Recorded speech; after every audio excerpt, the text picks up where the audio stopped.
வணக்கங்க. இன்னைக்கு நாம பாவக்காயில் என்ன நன்மைகள் அது பார்க்கலாம்.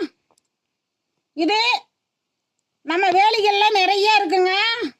ஆடு உண்ணும் இதை நாம இதை பறிச்சு அழகா குழம்பு வைக்கலாம்.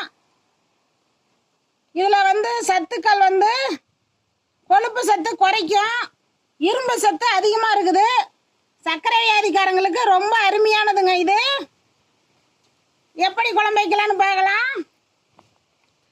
ஒரு ஸ்பூன் எண்ணெய் சேர்த்து 5 வரமிளகாய், கருவேப்பிலை, பூண்டு இதெல்லாம் இலை வறுப்பாக வறுத்துக்கணும். அத்துடன் சீரகத்தையும் சேர்த்து வறுத்து தனியாக எடுத்து வச்சுக்கணும். நிலக்கடலை அதை தனியாக வறுத்து வச்சுக்கணுங்க.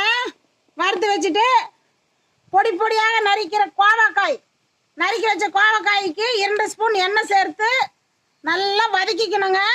வதக்கி தனியாக அதையும் எடுத்து வச்சுட்டு வெங்காயம் பொடி பொடியாக நறுக்கணும். வெங்காயம் எண்ணெய் 2 ஸ்பூன் சேர்த்து தாளிப்பதற்கு கடுகு கொஞ்சம் சேர்த்துக்கணும். கருவேப்பிலை கொஞ்சம் சேர்த்து வதக்கிட்டு இந்த கோவக்காயும் அதனுடன் சேர்த்து வதக்கிட்டு நாம் இதை போட்டு மிக்சியில் அரைச்சி வச்சுருக்குறோம்.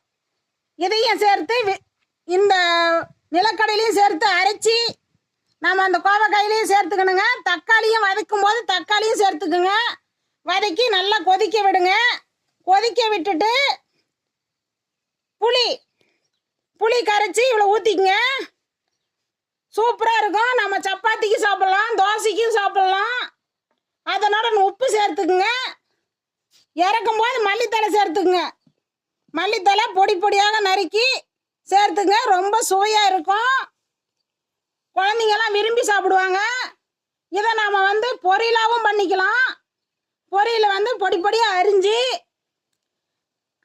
பொடி பொடியாக அரிஞ்சு வதக்கி லைட்டாக உப்பு சேர்த்து வதக்கி லைட்டாக புளி சேர்த்துன்னா பொரியலாகவும் ஆகிடும். தேவைக்கேற்ப தண்ணி சேர்த்துக்குங்க. குழம்பு ரொம்ப சுவையாக இருக்குங்க. சாப்பிட்டு பாருங்க. இதில் வயிற்றுல பூச்சிகள் இருக்காது. ரொம்ப அருமையான காய்ங்க. இது வாரம் 2 முறை சாப்பிடணுங்க.